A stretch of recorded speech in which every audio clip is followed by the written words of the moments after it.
ప్రజల ఆస్తిని దోచుకునేందుకు చంద్రబాబు, లోకేష్ బరి తెగించి ప్రవర్తిస్తున్నారని ఆరోపించారు మాజీ మంత్రి పేర్ని నాని. ప్రభుత్వ భూములను 99 పైసలకే ఇచ్చేస్తామంటున్న లోకేష్ తమ హెరిటేజ్ ఆస్తులను కూడా ₹1 ఇచ్చేస్తారా అని ప్రశ్నించారు. అమరావతి ఏమైనా సాగునీటి ప్రాజెక్టా? అక్కడ నీళ్లు తోడేసేందుకు 1000 కోట్లు పెట్టి మిషన్లు కొనడం ఎందుకని మాత్రమే వైఎస్ జగన్ ప్రశ్నించారన్నారు. దాని బదులు విజయవాడ, గుంటూరు మార్గంలో రాజధాని నిర్మిస్తే బాగుంటుందని సలహా ఇచ్చారన్నారు. కానీ ఎల్లో మీడియా దాన్ని కూడా వక్రీకరించడంపై మండిపడ్డారు పేర్ని నాని.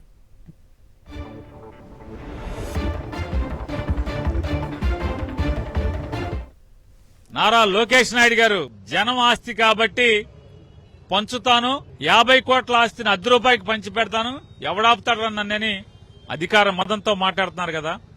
మీ మదమే నిజమైతే, మీ నేచురాలిటీ అయితే మీ హెరిటేజ్ ఆస్తులను కూడా ఇలా ₹1 పావలాకి పంచి పెడతారా? అంటే మీ నాన్నగారు, మీ అమ్మగారు, మీ ఆవిడ గారు సంపాదించిన సొమ్మేమో గట్టిదా?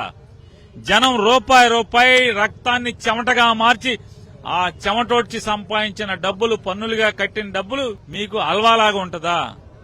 పప్పు బెల్లాల్లాగా పంచి తినేస్తారా మీరందరూ కలిసి? వర్షాలు తగ్గంగానే తుమ్మ చెట్లు కొడతాం, నీళ్లు తోడతాం. దానిలో ఒక 1000 కోట్లు పెట్టి నీళ్లు తోడతాకి పంపోసులు కడతామంటున్నారు.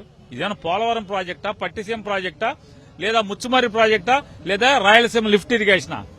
1000 కోట్లు పెట్టి లిఫ్ట్ ఇరిగేషన్ లిఫ్ట్ పెడతాం ఏంటి? అంత వరదొచ్చే చోట రాజధాని కడతాం ఏంటి అనేది జగన్మోహన్ రెడ్డి గారు ప్రశ్నిస్తే దాన్ని ఈ రకంగా మీరు అవాకులు చవాకులు పెడతాం.